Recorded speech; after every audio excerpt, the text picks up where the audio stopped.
According to Wikipedia, Kim Jong Un had the Arch of Reunification, a statue leading to the demilitarized zone, demolished between January the 19th through the 23rd in 2024, signaling a change in relations between North Korea and South Korea that set the stage for potential political conflict in the future. Let's find out a bit more about what Wikipedia has to say about last year. It's week 4 in 2025 at Wiki Review Weekly.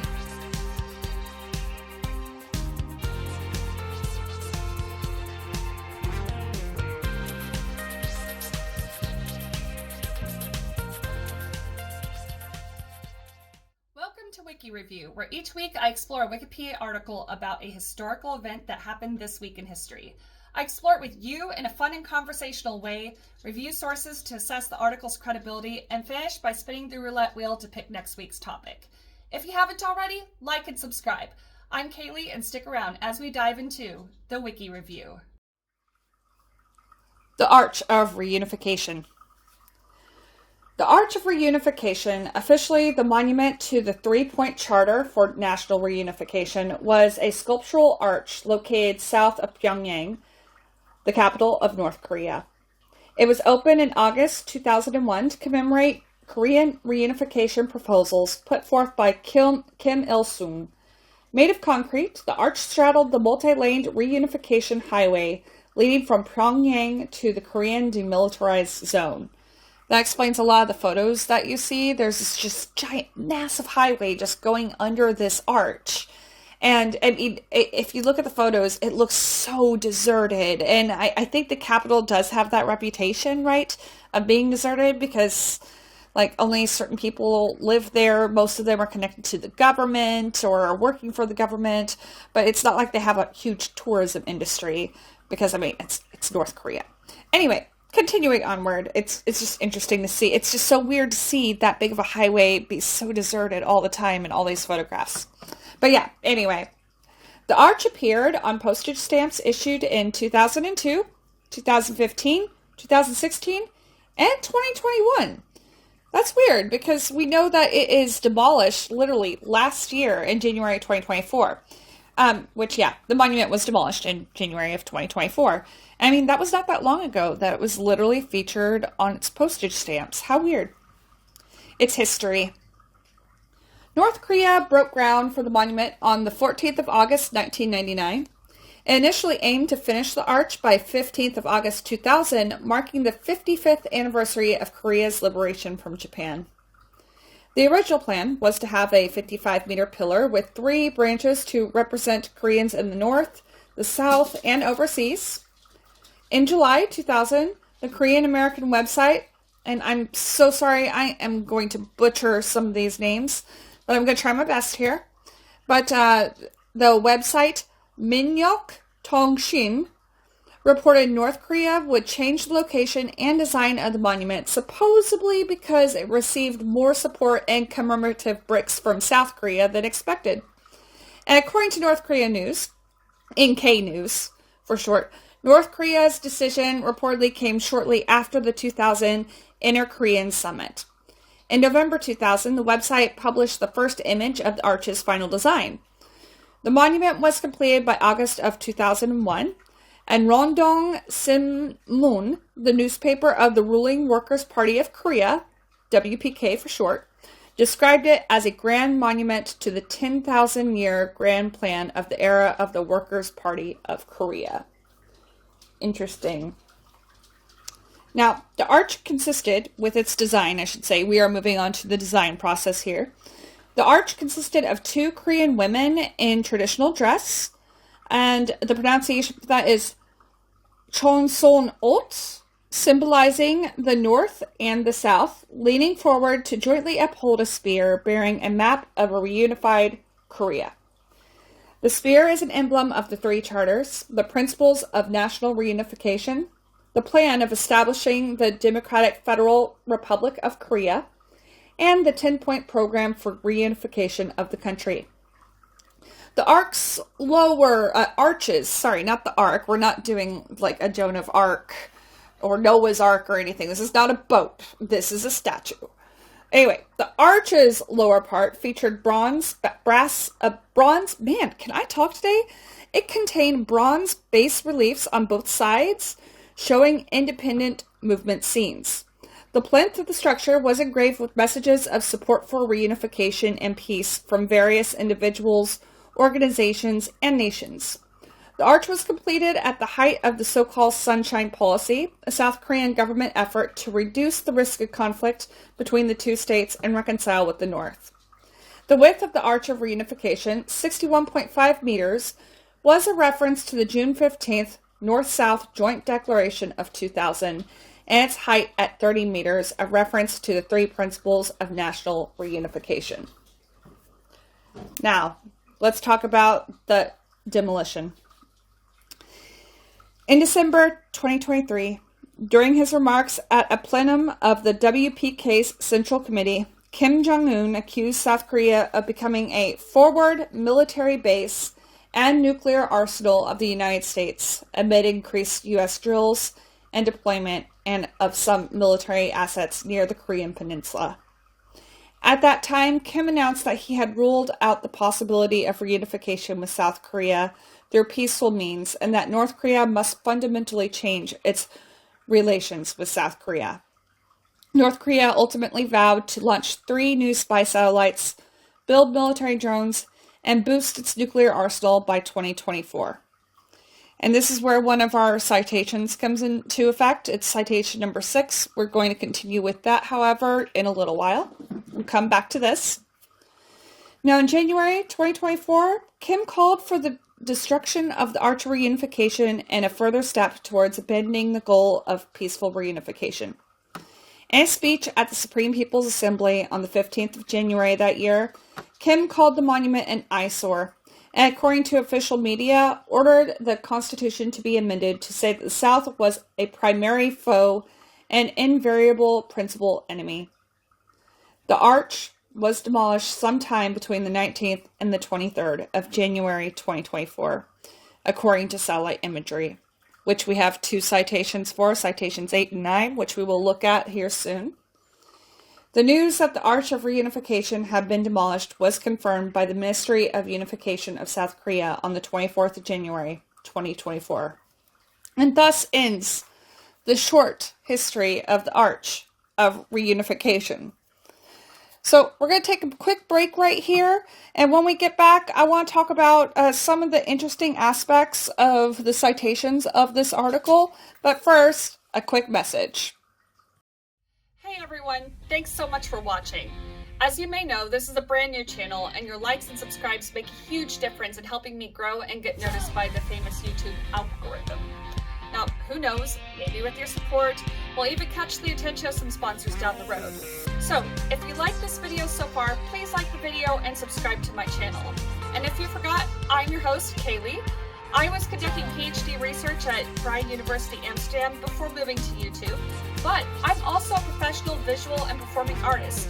You can actually see some of my artwork here up on the screen, and several of my original works are actually for sale on my Etsy store.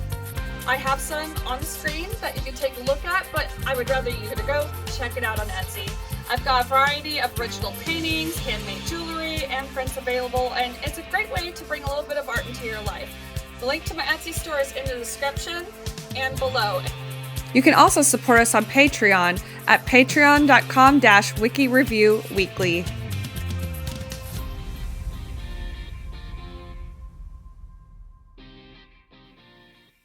And thanks again for being here. Like and subscribe to this channel, and let's continue. All right, first off, let's start off with talking about this article before we jump into the citations, because this article was unusually short. It is about the Arch of Reunification, as you can see, and there's actually only 4 sections of it. It's the introduction, there's a part about the history, a part about the demolition, and a part about the design. And as far as references go, there are only 11 references. That being said, that is a very short article on a PDF. It only comes to about 1.5 pages. So having 11 references for something like this, I think is completely legitimate in this case. This is perfectly fine to do whenever you are at a short article like this. I mean, you do not want to have too many citations if you're doing a small research paper, for example. You don't want to overly saturate it unnecessarily. And now let's take a look at some of these references. Some of the references that I flagged, one was in regards to the North Korean spy satellites. That is number 6, which you can see down here. And that is by Reuters, which and I always have trouble saying their name. Reuters. I'm actually not sure which way you're supposed to say it. If you actually know, please write it in the comments below how I'm supposed to say Reuters or Reuters. I'm going to say Reuters, I guess. Like a boat rut. It doesn't matter. Anyway, so that is a legitimate news source to be able to use on a research paper if you're doing something about modern events and you need something that was reported on. That is definitely a very good good news source to go to. And you can see that it's also used on number 8, where it talks about North Korea tears down a monument symbolizing the union with the South. That is also a Reuters news article. And doing a quick scan here, it also looks like we have a Reuters news article on number 7 and number... No, just number 7. Okay, number 7 is by Reuters. And then number 9 was another one I wanted to look at because I've never heard of this news company. It's called NK News. And just listening to NK News, hearing that title, it makes me think it is a North Korean news network. And I just want to go ahead and just say, if you have a government that highly controls the press, such as, for instance, North Korea, Russia, ones that definitely, it's been proven that they put a governmental slant into their news, that is not a source that you would want to use in your research paper. Unless, of course, you are talking about something related to, like, this is, the slants. For example, if you were writing a research paper about the type of propaganda that North Korea would use, then it would be perfectly acceptable to reference a North Korean news source in that case, as well as going by, like, citing that they said something. That is acceptable to do, but if you're actually wanting to get information about an event, you should never use a news source like that. Let's see, it looks like here it says something about North Korea news, and it says that North Korea News is an American subscription-based news website that provides stories and analysis about North Korea, established in 2011, headquartered in Seoul, with reporters in DC and London. Interesting, because I've actually never heard of this news network before. And it looks like Wikipedia even has its own little article about it. That being said, you do need to be very careful whenever you are discovering news sources, because a lot of them have a lot of news sources have bias. Even ones that, for the United States, for example, not to call out any names, but I'm just gonna go ahead and call out a name. Fox News. Fox News, yes, you can use it, but you do need to keep in mind the implications and, like, what the slants and political biases are. And just for the record, I don't have a sponsor for this video, but there's this thing I've been hearing about called Ground News. And it looks like it talks about, like, fair and sponsored news reporting, and it, like, shows where political biases are. And I think if you were doing academic research where you did heavily rely up on news sources that might have political biases, getting a tool like that would probably be very beneficial to you. That being said, Ground News is not a sponsor of my channel. Maybe in the future, Ground News, if you're listening, please, by all means, I would love to have you sponsor here. It would be extremely relevant with what we're talking about. But I think something like that would actually help with your media resources. Anyway, so I would still look more into this, but it does appear to be a decent, it looks like an alright source. I'm going to just open up their website here on the screen if you're watching on YouTube. Yeah, it looks like a news source. I would have to do really some more in-depth looking into it. It looks like we're talking about Ukraine's footage in North Korea. They have an article here about rural housing project in North Korea. So just from an initial look, this looks like a legitimate source, but as always vet your news sources with care. Now, it looks like there's a few other sources here that come from that same website. Number 5 comes from NK News as well. And I want to say it's fine for this article because it's such a short article, but whenever you use your sources, you do want to have a variety of sources when you're writing research as well. And then a few of the other references we have up here is the Historical Dictionary of Pyongyang. Never heard of it. Oh, that looks legit. I've just pulled it up on the screen. It looks like an academic source. Just doing a quick read of some of these sources. There's another NK News. It looks like is number 3 as well. There's a lot of NK News on there. As I said, I would like to see a little bit more variety from seeing these citations overall, because it seems like it's mostly Reuters and NK News. Looks like there's something in Korean on number 11. However, that being said, like, North Korea is a very secretive country, and I would say that a lot of the reporting, it's going to be hard to find, especially about something as niche as this. So, considering those circumstances and how short the article is, I would say for accuracy, I would give this a grade of 7 out of 10, where 10 is the best. So, yeah, I would say our citations are 7 out of 10. I think Wikipedia did a good job. If there's more information about the Arch of Reunification or about the demolition, it'd be great to see a few more details on there. So if anybody knows a legitimate source with some good details to add to this Wikipedia page, I think it could have a little bit more in there. So hope you enjoyed that.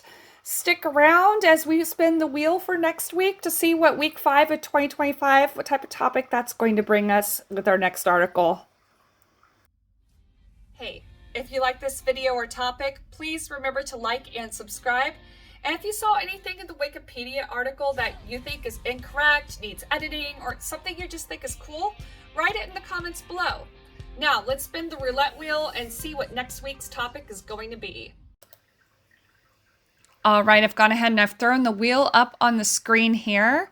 And let's go ahead and give it a spin. Let's see what topic we'll have for next week. All right, it looks like next week we will be covering a disaster that happened on the 5th week in history. So stick around for week 5 of 2025 for a disaster next week. Have a good one. Thanks so much for watching today. Again, this is a brand new channel and your likes and subscribes really help me get noticed. I hope to build this channel to a point where it can be monetized and get sponsorships because doing this sort of thing is really fun and I'd like to continue. I'd also love for you to check out my Etsy store if you're interested in supporting my work. I have a variety of original paintings, homemade jewelry, and prints for sale.